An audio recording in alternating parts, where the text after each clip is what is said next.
Rotarians, when the chairman of the programs committee, Alok Bhaga, requested me to identify a good speaker, I was a bit hesitant to bring my nephew since I had already brought in my other nephew, Akshay, uh, Pranav's younger brother, a couple of years ago. I was wondering, you members might think I'm bringing in all my family members. Oh, thanks to Alok and the programs committee, Pranav Kothari is here today.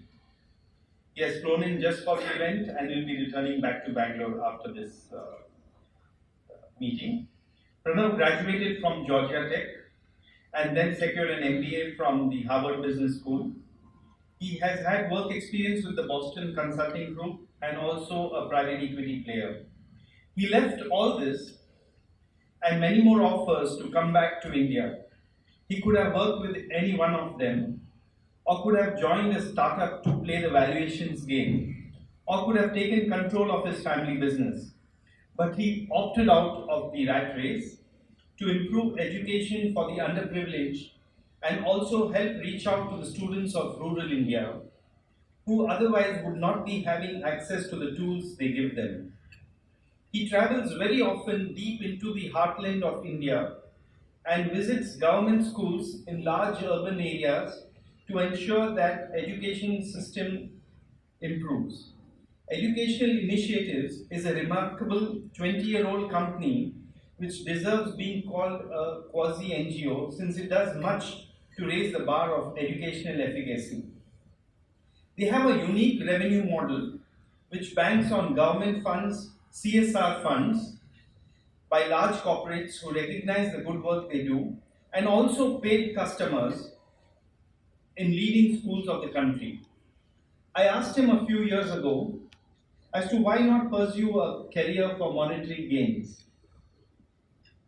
at least for a few years. His reply was that he was satisfied with what he had and he would anyway be giving back to the society later, so why not start doing what his heart wanted right away? It feels good to see the next gen do good. It feels good to see that they obey their uncle's call to address the Rotary. In fact, Pranav being Pranav, asked me, why does the Rotary want to hear him speak? I replied that it is possible that we might learn something from him here today, or it is also possible that we might be able to help him. Pranav will be happy to take questions at the end of his speech. Friends, I have great pleasure in presenting Pranav Kothari.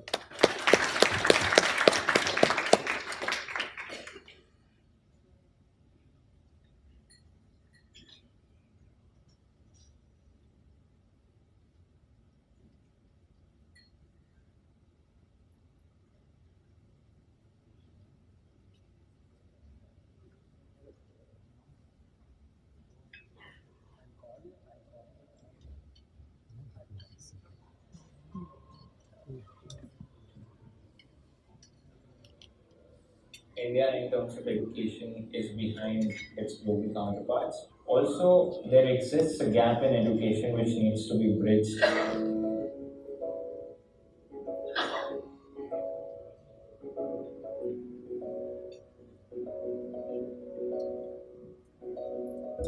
We hope to partner with all the stakeholders in the ecosystem, be it the government, be it the educational institutions, be it NGOs, be it organizations like EI. Mindspark is a personalized adaptive learning software that adjusts to the current level of understanding of every child and then helps them learn language and mathematics. It's essentially taking the best of what human teachers can do as well as what computers are relatively more skilled at.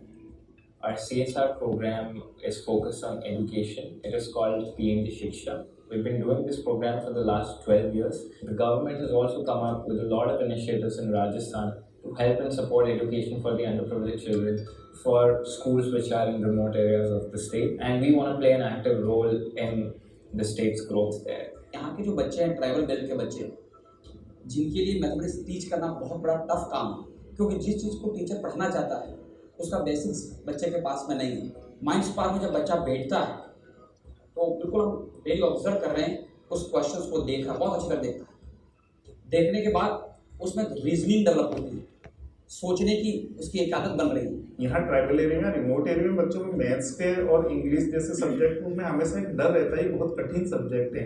लेकिन mind spark के द्वारा जब ये subject कर रहे हैं तो वो अपने आप को ये फील कर रहे हैं कि नहीं, ये तो बहुत ईजी है। Something like this would be incredible for India because anywhere you go, the role of a teacher is extremely complex and they're already working very hard.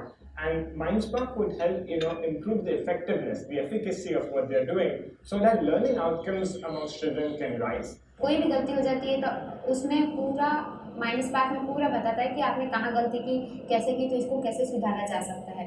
Multiplication करने में दिक्कत में माइंड स्पार्क बताता है कि पहले वो डिजिट देता है और उसके बाद मल्टीप्लाई का सिंबल देता है।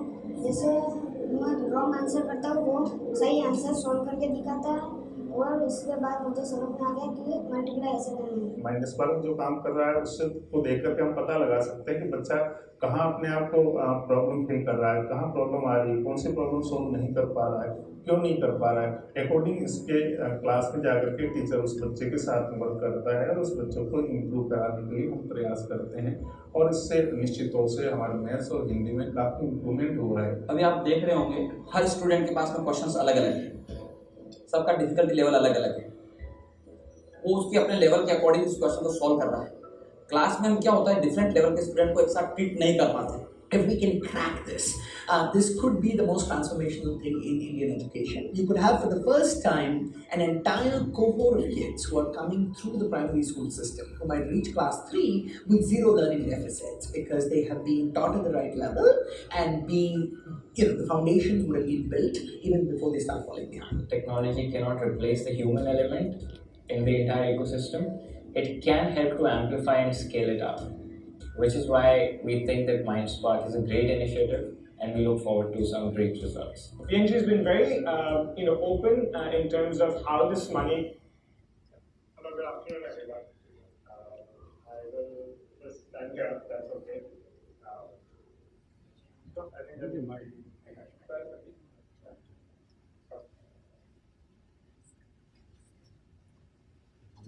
So first of all, I heard the great news that this Rotary Club has built a new school in Perumbakkam and raised more than 7 crores and is helping a population of more than 50,000 people who were displaced. So big round of applause for this group that has done that. I'm also honored to speak at the 3rd oldest Rotary Club in India, and it's fantastic to see so many of you show up in the middle of work week, work day. Thank you for that. I think the problem that this Rotary Club solved by building the Perumbakkam school was that of an access to a school, to education for children who didn't have access to it. And actually, if you look at India as a country, we have done remarkably well in solving the access problem of the last 3 decades. So, believe it or not, but today, to go to any population base anywhere in India, including our remotest parts, 99.5% of all children can walk to a primary school within 1 kilometer. As a government of India, in terms of building schools, in terms of providing the access to schooling, is something India has actually done quite well compared to most other countries. Which is within 1 kilometer walking distance, you can reach a school. You can reach a school within 3 kilometers for a secondary and 5 kilometers for a higher secondary. So India has actually built that infrastructure. If you look at equity, when you look at boys versus girls, you look at different castes, you look at different socio-economic variables, we have won that battle to a large extent also. You largely find, there are many girls out of school, but largely, for the most part, that problem is also solved. I think one problem that India is still struggling with is that of the quality of education. So there was a test done by OECD, the Organization for Economic Cooperation and Development. It conducts a test every 3 years. It's called PISA, Program for International Student Assessment. What it does is in 74 countries, for 15-year-old students, it tests them on language, mathematics, and science. The language of the test is the mother tongue language of the student. So when they would test in Germany, it will be in German. When they test in Tamil Nadu, it will be in Tamil in a government school and English in a private school. So essentially there is no bar for language. The test itself is made in more than 100 different languages. If I can ask and request everyone to just stand up for a minute, so I can just get you to stand up as possible. Now, you can sit down if you think India did amongst the top 10 in the world on this test. So 74 countries took the test. It's a test of English or language, mathematics, and science. And it was a representative sample of the country in which it was tested. So if you think India was amongst the top 10 out of those 74 countries, you can sit down. If you are a proud Indian who thinks, we actually did quite well. So everyone who's sitting thinks India did in the top 10. You can sit down if you are in the top 20 out of 74. Top 50%. So India was amongst the top half, top 37 out of 74. Top 50 out of 74. Some of you are just not proud, you don't know about our CEOs who run these global corporations. You have no faith in the NASA scientists who run. The top 60 out of 74. Top 70 out of 74. So you guys are standing, you really believe India stood amongst the last 4. Is that right? You believe so? There are 5 people who are brave, who are still standing. 71, 72, 73. 73, everyone sits down. And thank you, you are right. India stood second last in the world. So what's the catch? What's the catch? The test was rigged, but we rigged it in a way that we would be second last? Or who is the last? Which country? the last was a country called Kyrgyzstan. Ramji. Ramji.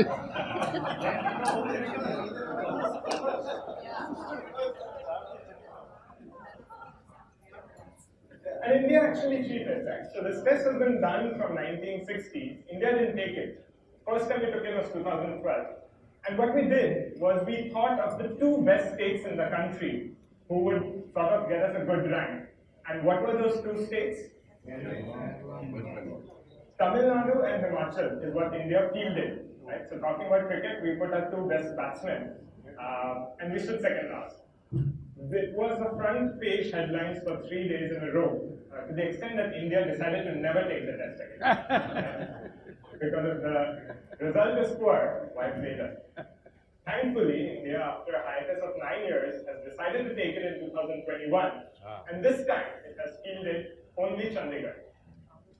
And only the King of India, which is sad, because that is not what the sample Indian population not represented. So on one hand, we do run half the tech companies, we do run a quarter of the medicine world, we do run a lot of space research, but that is the top 1% of India. That is you and me and our children who have gotten into some of the best schools and colleges and who had resources at home in terms of parents and books and relatives who have been able to get that escape velocity to sort of reach where we are. The average Indian child is sort of, on a global standard, second last in the world. Raise your hands if you or your children or anybody you know by grade 5, by age 10, is able to read a passage and do subtraction. Children that you know by age 10, by the time they are in 5th standard, are able to read a passage in their mother tongue language or English and are able to do a 93 minus 17.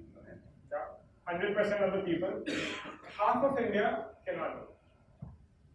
Half of Indian government school children cannot read a passage in their mother tongue language by age 10 or do a 2-digit subtraction with carrier.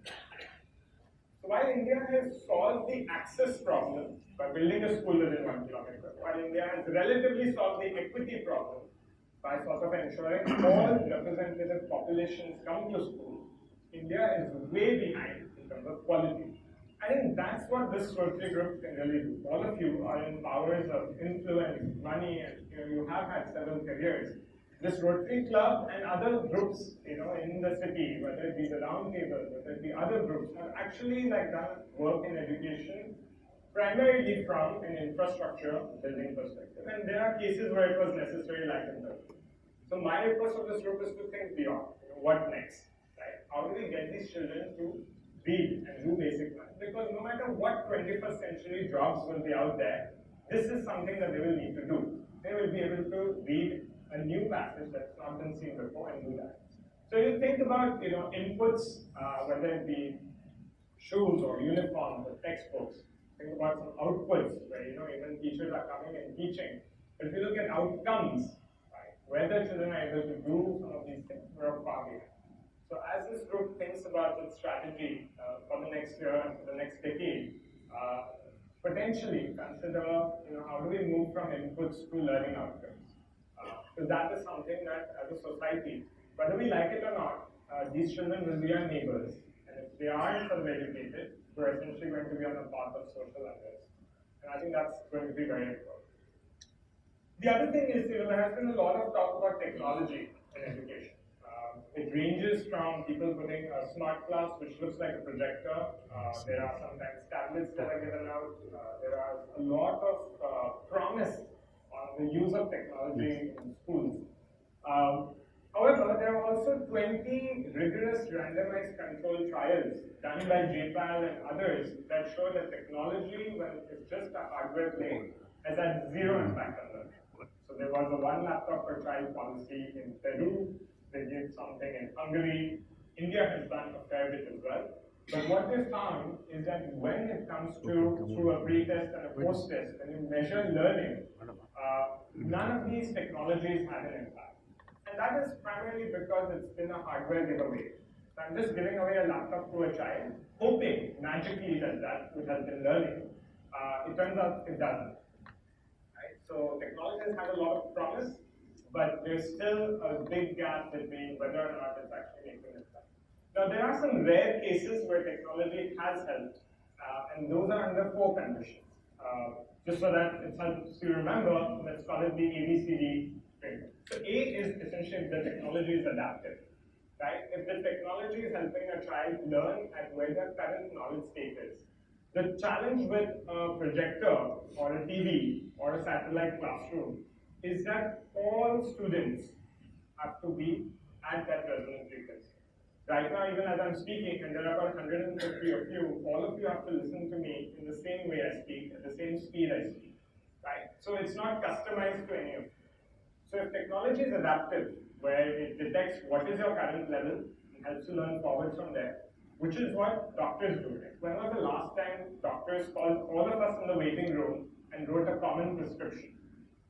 Never. But the same thing is okay if a teacher comes into the classroom and writes all of the children the same lesson plan.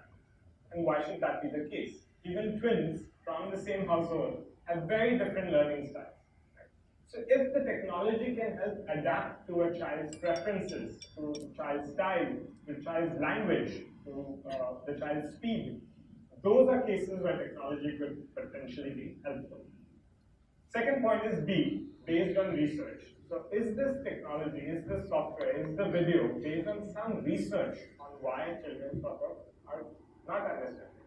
We have lots of children who tell us that 2.5 is a smaller number than 2.31. Right? When the truth is that 2.5 is a bigger number. When you ask the students, they tell you that 2.5 and 2.31, 5 is smaller than 31, so 2.5 is smaller than 2.3. Now your syllabus may just call it as comparison of decimals. If the technology is all that is done is made a video on comparison of decimals and not really understood nuances, it's not going to help. Another set of children will tell you that 2.55 is a smaller number than 2.39. Right? And that's a very different challenge from the first one. And here the children associate 9 in the hundredths place to be hundredths. And then say that 2.93 instead of 2.39 is bigger. So there are, several such examples. So if the technology is based on research, there's a chance it can have a greater impact. The third is contextualization. There is a lot of interest in English today. Andhra Pradesh just announced that they will convert all their government schools to English medium schools. And I completely understand English is important from a job perspective, from an upward mobility perspective, and for all the right reasons that you and I know of. However, as you are a 7-year-old, you are in the second grade, and you are essentially being asked to learn in English, now it's cognitive overload. First of all, it's a foreign language, and I'm learning a foreign concept, be it science, be it maths, be it social studies, together, simultaneously, is far more difficult. There's a lot of worldwide research that talks about the best way to master a second language is to develop proficiency in your first language. So the best way India can actually teach English to its children is first ensure that whether it's in Tamil or Telugu or Kannada or Bengali, the child has really mastered the ability to read. If you and I want to learn French, it's completely okay because we've mastered English. We could even potentially go live in France to accentuate that. But for someone who is 100 kilometers away from Chennai, where there's no English in the atmosphere, but nobody's talking to him or her in English, and hasn't really figured out how to read in Tamil, this is going to be extremely difficult. So English can continue as an additional subject, but if the technology is contextualized to vernacular medium, there's a chance it may have a greater impact. And finally, B for data. There's so much data that one can generate through the use of technology. You can literally capture every mouse tracking, you can actually capture every click, every keystroke. And a lot of that can be used through modern forms of technology like artificial intelligence and machine learning, but even pedagogic principles of why is the child not inputting in zero when asked to multiply with 2-digit numbers. Right? So adaptive, based on research, contextualized to child's languages and circumstances, and deeper data are a framework in which you could explore and look at different technologies. Because ultimately what you have to ask the question is, what problem are you solving? When you built a school, you're solving a problem of access. When you've encouraged mothers to send their daughters to school, you've solved the problem of equity. When you're trying to solve the problem of quality, what quality means is first and foremost, it may sound very basic, but if half of our grade 5 children can't read or do math, that's a serious problem. So if you just think of what might seem like a low goal, which is that by 3rd grade, can all our children read and do math? That's a fundamental prerequisite, no matter whether they need to learn nanoscience or whether they need to learn English. Now, a lot of things that I've said may be true, are true definitely for the government schools. But we've also done studies in some of the top private schools. In fact, we ran a study where we took only the top 100 private schools of India in the 5 metro cities, including Bangalore. We found that India's top 100 schools, children, are at the 50th percentile of the global. So what that means is our top 1% is equal to an average in the world. And this, study came in the cover page of the India Today story. What we're finding is, even in our best private schools, the schools that your children go to, are that children are just memorized and are learning by rote. Now, rote learning doesn't mean that it's bad to memorize tables. That might help you build proficiency. But rote learning is when you're just memorizing definitions, you're just memorizing procedures. Children know how to, solve triangle ABC is congruent to triangle PQR, but if the question paper asks for triangle DEF, they don't know what to do. So what we find is rote learning is the biggest elephant in the room. And I will just show you a very short video of what it means. The second video, please, of what children's thoughts about what is a triangle was asked. And what you will see in the video is that we asked a simple question: just which of these is a triangle?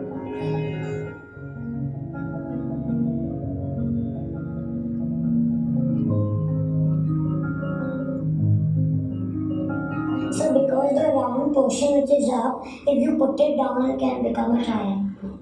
Okay, so you're saying the round portion that is up, you put it down? So like if it's fully down, you can't see it, it's like a triangle. Okay. See, it looks like a triangle because it has all 3 equal sides and it's all like Okay. I think that none of these is a triangle, but ancestry looks like a triangle. It's not right. If we learn it, it will be a triangle.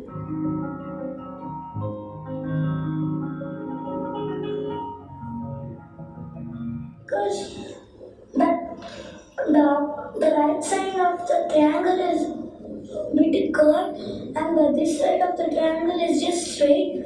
Okay. So I don't agree, sir. How should a triangle be? Both should be like this and Okay, so both should be. Okay. it has the oblique lines are long and the straight line is short, so it's not a triangle. So straight lines should be long. All the three sides should be. All the three sides should be equal. Okay. I think it's slanting. Because it's Little slanting. a little slanting. I find it little slanting. So what would you do to make it a triangle? And it's not that very flat, it's very little thin. It's not that broad, it's a little thin and it doesn't look like a triangle as well.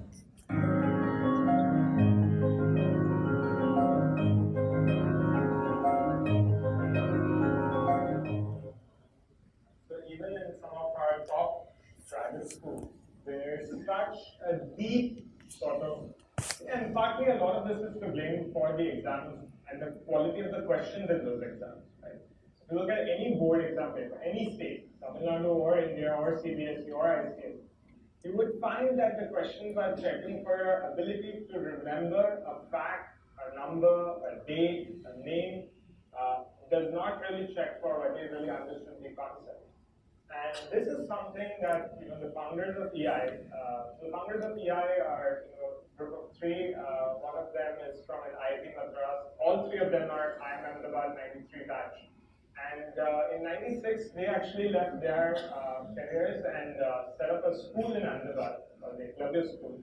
While they set this up from '96 to 2001 for 5 years, they saw that this problem of rote learning very up close, both in their school, in some of the top schools in Ahmedabad and Bombay, as well as urban government schools. And so they set up, but it's not visible. What actually is visible to us as parents or as visitors to schools is the infrastructure. Right? Yesterday I was hearing this talk on how great this American school is with all air-conditioned classrooms and badminton courts and marble floorings and whatever next. Right? In all these schools we tend to look at the infrastructure. At some point we may look at, okay, what is the teacher's qualification? At some point we can look at, are the children wearing a tie to school? A lot of this is what optically defined as being a good school. However, the purpose of a school is to help a child learn, have strong concepts, and frankly speaking, if I were to trade off that versus sitting under a tree but truly learning, that is something to worth consider. So, what we found is that optically everything looks great, but true learning isn't happening. And that's showing up in test after test, showing up in multiple things across economic lines. And so EI started by making high quality questions in a test called the asset test. Any of you here are an asset parent? Okay. And so in 2001 till today, there are about 500,000 students who take this asset test. And what you saw here was examples of what we found in the asset test. And we were so curious as to why only 30% students thought it's a triangle. We went back and asked the students. In 2009, we built MindSpark, which is an adaptive learning software, which you saw in the first video. Some of the top schools in India use it, like the Cathedral and Cambridge in Bombay. And anybody here MindSpark parents? Okay, we have one. There are a few people here. So KC High and other schools in Chennai use it. It's an adaptive learning software. And my role, has been over the last 8 years to how do we take some of our best products to government schools. So I'm largely thinking about how do we contextualize this. So making MindSpark in 9 different languages, including Tamil and Kannada and Telugu this year. We are making assessments in 14 different languages, including Assamese and some of the Urdu languages as well. A lot of our NGOs are our partners. So every single Teach for India student takes our assessment. A lot of corporate CSRs are our donors. So in this case, we don't charge anything from the schools or the parents. So while the student at KCI is paying us the top premium for the quality of our product, for government schools, it's usually supported by philanthropy. So there's Procter & Gamble, there's the National Stock Exchange Foundation, there are HNIs, and that's how this program is supported. So I'll just, pause here for taking more questions. But in summary, if all of us collectively, and it is a large, meaningful, important problem to solve, so no one person or no one organization can solve it. I think the power of this group at Rotary is to convene, this group to solve a very important, meaningful problem, which is how do we get every one of our children to learn with understanding? And if that is a framework that you could use, that is probably one of the greatest service you can do. So thank you for listening. And, have a great day. Yes, sir. Do you need a mic? I can spray this around. Yeah.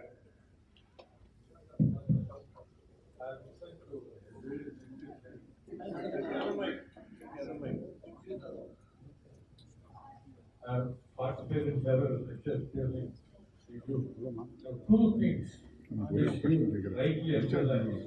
I find sometimes difficult to explain. One is rote learning. Now, in a large country like India, is it possible to replace rote learning overnight? Yeah. This has to happen. That is point one. Point two is that, in fact, 3 months ago, I had a serious argument about teaching only in mother tongue. Yes, mother tongue is important. In a country like Japan, the whole business, everything is done in the same language.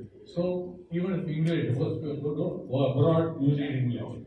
But here, what happens is even a carpenter or some complainer, sir, without English, please teach me. So I think we must not lose sight of importance of English in a country like India, but from state to state, it's a different language. Exactly. So these two aspects. Yeah. Yeah, I think both of these questions are valid. I think for English, if you got a glimpse in the video, the children were doing it bilingually. So it was on Hindi on the left and English on the right. I'm not against English, I completely understand English is important. All I'm saying is to learn English really well, you actually need mastery in a language. It could be English, but it's very hard to learn and master English outside of urban cities. But it is possible to change rote learning over a period of 5 to 10 years if what we are running towards, getting more marks in the board exams, are asking questions like that. See, today, I cannot blame everybody trying to get more marks in the board exam because that's important from getting admission into a college and your jobs. Right? But if the exam is only going to test you on what you remember, then everybody will run that. If the goalpost is shifted towards exams with questions that check for understanding, the energy of the system, of the tuitions, of the parents, of the teachers will be directed away from rote learning. And that's what, if you look at some of the best countries that have done really well, their exam papers are questions that check for learning. They don't check for rote learning. And that would be one way to tackle that problem at scale. Yeah. Excuse me, in our club, we have provided infrastructure, we have talked about the each the Rotary and the round table, we do a lot of infrastructure, we provide the e-learning, but we have never spent our time in assessing the quality of teaching, as you said. But probably in future, the NGOs and governments must work with you and other agencies where we can get a help to assess the quality of our students in the school, which can be reflected compared to the other schools. That will be a better picture of what we have done than not only the infrastructure. So we request, I think the president, the incoming president, and the directors, how we can work with you, and we can also work with you to improve the quality and so that the index become much above than any other school. Thank you for the invitation. Thank you. Any other questions? Sanjay?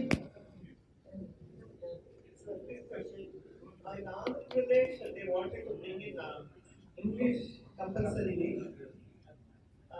That was a challenge in the court. What happened?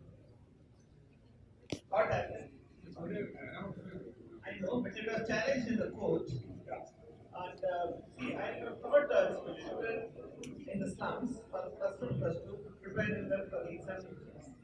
They're good, they're not intelligent, but when it comes to math and English, they're pathetic.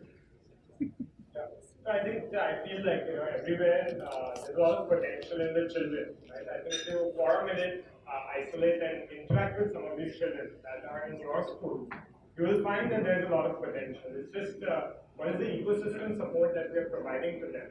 Yes, definitely good teachers are important. All of us remember one of our favorite teachers. But if you look at the size of the problem, right? So India has 1.5 million schools. India has 9 million teachers to serve the 300 million, 30 crore children that go to school every day. So each of us can remember that one teacher that made a big impact. But how are we going to provide at scale 1 crore teachers to serve 30 crore students? That level of capacity doesn't exist. A lot of you are business owners. A lot of you are looking for even cheap labor to run the factories, and you're still struggling there, right? Teaching is a much, let's say, perhaps a more aspirational, and we're just not finding enough talent. So we can sit here and crib about it all day long. In our lifetimes, we will not get 1 crore good teachers. So I think what we can do is look at the role of the teacher and see what can we do to supplement it. Right? So supplementation can come from curriculum, it can come from policy, it can come from technology. But the people who are going to the classroom are going to be like that for some time because there's just not enough good teacher training capacity, and teaching is not one of those professions that even we want to sort of send our children to. It's not an aspirational profession. So the group here has to think about, which is what is it that we can support the available talent to do 20, 30, 40% better. It's not going to be an overnight wish that every teacher must be like this great teacher that I once had when I was 40 years ago in school. One last quick question. First of all, very inspired by the talk. Thank you very much. Second quick question on if you could share a success story of rolling this out in a public institution. Yeah. And third, collective relief for asking us not to guess what the triangle was. Thank you very much. I saw a lot of rotating view. There's a massive relief. It's either a circle or it's not. Thank you. Yeah, I think, what happens is obviously when you first go into school, there is a lot of excitement because technology is exciting and there is a lot of people are interested in it. But I think there is an aversion because it is encroaching on a teacher's space, right, at the classroom. It is actually a position of power when you are standing in front of a class and there are 50 students who are looking up at you, right? For that to suddenly having to share that space, that's get harder. So I think it's a process, takes about 6 months of convincing the teacher that he or she has a very important role to play that cannot be taken over by technology. Over time, they like it for 3 things. One is the children who are the weakest are someone who they're mentally written off are actually now performing well. They were just quieter. Second is it allows every child to sort of learn, which the teacher secretly always intends, but is handicapped because it's just too much of work. Any of us are in a classroom, we would have the same challenge. And third is the teacher is getting good data on what children don't know, so that as a teacher she can go to those children and help them. So those are the 3 things we said. Rahul, one last question. I have a question here. So, when you're working with rural schools, this whole idea where you have videos of good teachers and with data, if they have access to those videos, the theory of it is pretty neat. What is the impact of that? Does that help kids? Does it do away the need for, you need somebody to support, but does it do away with the need for a good teacher? There are actually quite a few published studies on this that show that it doesn't help. It doesn't help for 3 things. One is watching videos is a very passive form of learning. Right? Like literally here, when a video plays on, people's minds tend to wander. The video is not interesting. And people might mentally check out. So even if a great teacher is teaching on video, as a child I'm just thinking about what am I going to do in the evening.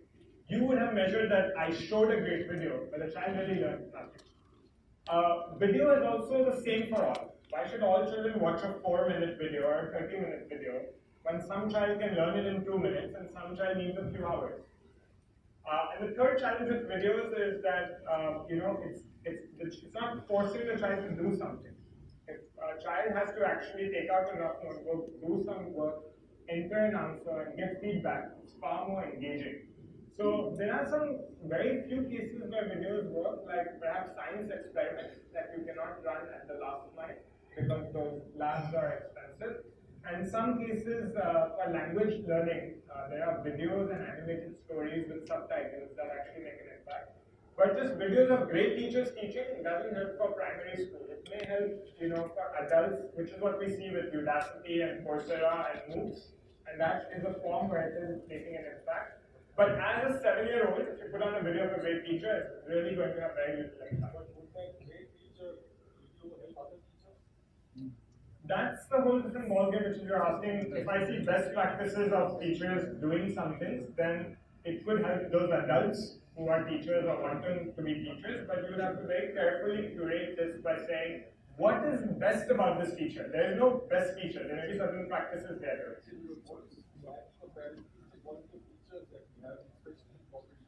Yeah.